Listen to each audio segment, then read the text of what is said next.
guys, so this is our first attempt at trying to teach you confirmation through YouTube. What you're going to be needing in front of you is your Bible, you're going to need your catechism, and then you're also going to need Confirmation Unit 3, A Life in Worship, Lesson 1. Okay, so that's what you want in front of you. And what we're going to basically do is normally we'll be stopping to take time for questions and stuff in class. Well, I'm going to run through the material. If you have any questions, you can either ask me at church or you can email me, and I'll give you my email address at the end of the lesson. And then if you have any questions about the work or homework or anything like that, we can deal with that through email. Okay?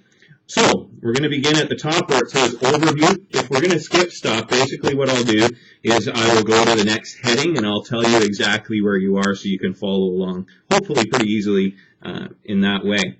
So, what we're trying to do in this lesson and in this unit is look at our life of worship in relation to the Bible, and look at our life of faith and how being a Christian now is very much like it's always been being a Christian, and what's important to our faith. We're going to be looking at the Apostles' Creed as part of this unit and looking at what its value is for us and why it's important to have a creed. Particularly in this lesson, though, we're going to be taking a look at a church, at the church, and why the church buildings exist as they do, and a little bit about the temple in the Old Testament. So we begin where it says Overview at the top. Worship is something that God's people have been doing almost from the beginning. Long before Jesus ever came to earth to be our Savior, God took care of His children by providing them with His law and giving them instructions for the building of a place of worship, as well as how sacrifices could be made for the sins of the people. In this lesson, we will look at the ties that the Old Testament way of worship has with our present-day worship. We gain an understanding of sacred space and have an opportunity to understand why our church looks the way that it does. We're going to now skip over opening worship in terms of this. What I'd like you to do now is to actually pause the video, though, read through Psalm 100 for yourself, and open with the word of prayer for yourself. And I know that that's maybe hard to do, and maybe you feel stupid in doing that, but what I'd like you to do is I'd like you to follow the lesson kind of like we do in class. I know that you can't be here, and maybe it's hard for you to pray alone. Maybe it's hard for you to pray with people. I don't know. But what I want you to do is take the opportunity to pray now. Okay? So I wanted to ask you a couple of questions. I know that when we had class, a lot of people hadn't really thought about this before, but that's, what do you think of our church? And this is under introduction. What do you think of our church, and what do you like about it? What's something that you might change? And how does it, and I want you to think about, does it help you to prepare your heart for worship?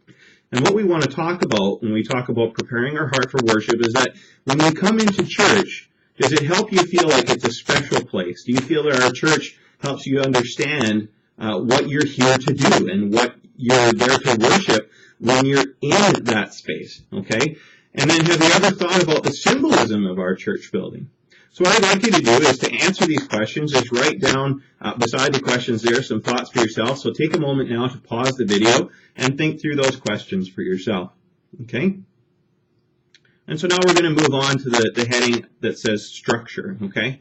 Regardless of what church you go to or what kind of music you sing at church, there's always some similarities. And one of the best examples of similarities in our churches is simply the way that they're built. And these similarities extend beyond the New Testament back to the times of Solomon. So let's look at how the temple then affects our worship space now. So if I ask you, maybe you've never even heard of the Temple of Solomon before, but what do you know about the Temple of Solomon, and what did it look like, and when was it built? I wonder if you know. Well, the Temple of Solomon was built quite a long time before the time of Jesus. It probably wouldn't have looked like a church as far as you could tell. It was a very big square building, and it had a lot of different compartments and rooms. Actually, if you look at the back page, and we're going to refer to this later, but if you look at the back page of your lesson, you're going to see a diagram that looks like this. And what I would challenge you to do, and what I want you to do, is to take some time now to go and look up, if you just Google Temple of Solomon and look up images, then you should find some good pictures of what you're looking for.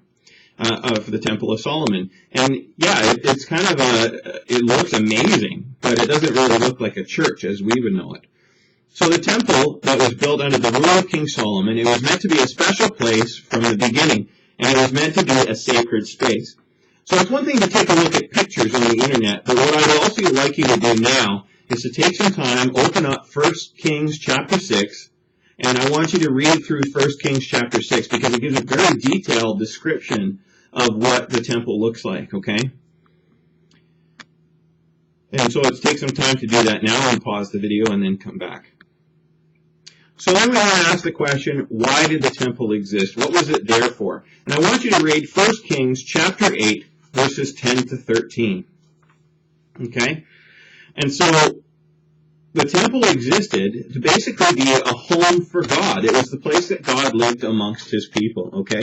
It was his house, his special place, which is why it had such special designs. Probably the best way to think about it is as to why God would ask for a temple to be built that way.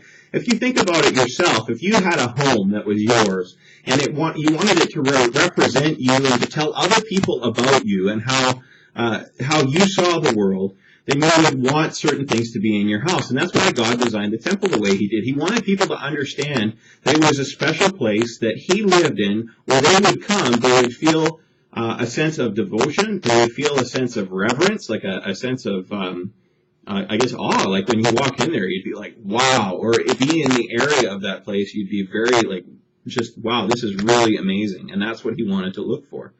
And so that's why God would want his house to have a specific design. They all served a very special purpose, okay?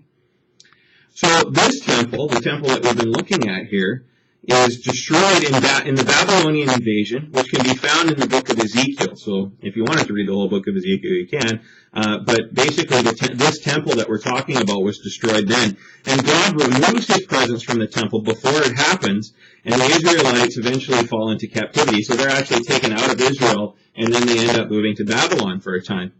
Many years later, the temple is then rebuilt in Jerusalem, but not before another temple is constructed during their exile under Ezekiel's supervision.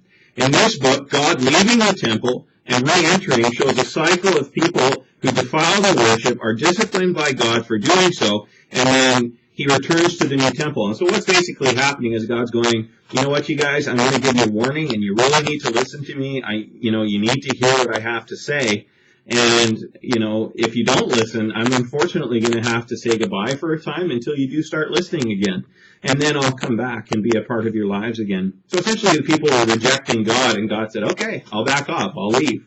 But then when they would come around and go, okay, God, we need you again, then he would come back.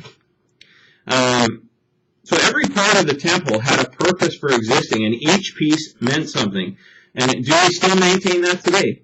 Are our churches built with the same kind of symbolism built in? And what do you think some of those symbols might be? So take some time now to just jot down a couple of things, maybe some of the symbols. If you take a look at the diagram, what do you see that maybe some of the names are familiar to you, or maybe some of the structure is familiar to you?